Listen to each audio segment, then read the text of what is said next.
এবং একই সাথে দোয়া করছি বাংলাদেশের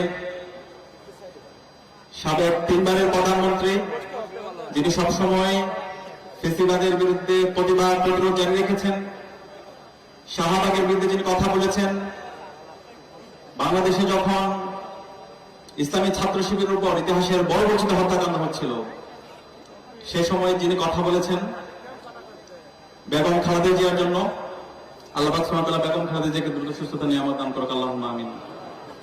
যে ভূখণ্ডে দাঁড়িয়ে কথা বলছি, এই ভূখণ্ডে শহীদদের রক্ত লেগে আছে, যে ভূখণ্ডে শহীদদের রক্ত লেগে আছে, সেই ভূখণ্ডে ইনসাফ বিজয় হবে ইনশাআল্লাহ। সম্মানিত উপস্থিতি, বাংলাদেশে যদি আমরা দেখি, বাংলাদেশে 2টি সমস্যা, সবসময় 2টা বিষয়, 2টা সংকট আমরা ফেস করি। একটা হচ্ছে বাংলাদেশ রাষ্ট্রের জন্মের পর থেকে সবসময় আধিপত্যবাদী শক্তি, আগ্রাসনবাদী শক্তি এই বাংলাদেশের উপর প্রভাব তৈরি করেছে।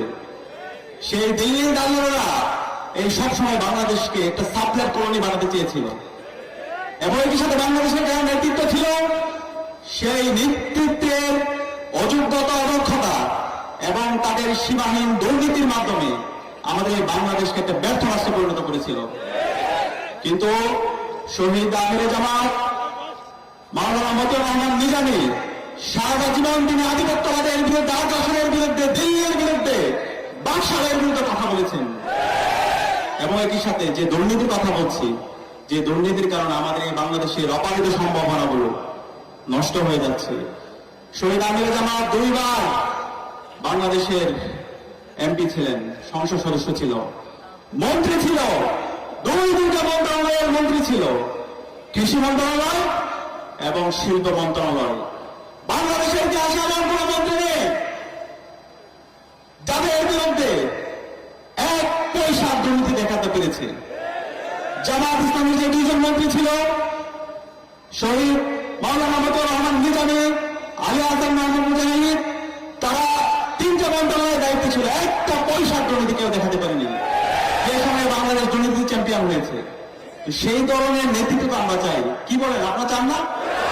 সেই ধরনের নেতৃত্বের হাতে যদি দেশ আসে, দেশের ক্ষমতা আসে, তাহলে দেশের মানুষ কি জুলুমের শিকার হবে? দুর্নীতির শিকার হবে? বৈষম্যের শিকার হবে? সন্ত্রাসের শিকার হবে? চাঁদাবাজির শিকার হবে? টেন্ডারবাজির শিকার হবে? হবে না। আমাদের বাংলাদেশ হয়ে উঠবে সুখী সমৃদ্ধ দেশ। এবং একই সাথে আজকে আমরা বাংলাদেশে দেখতে পাই, গত 54 বছরে বাংলাদেশের মুক্তি আসেনি। আমাদের যদি উত্তরবঙ্গে দেখি, আমাদের এই দিল্লির দালালেরা সেই আধিপত্য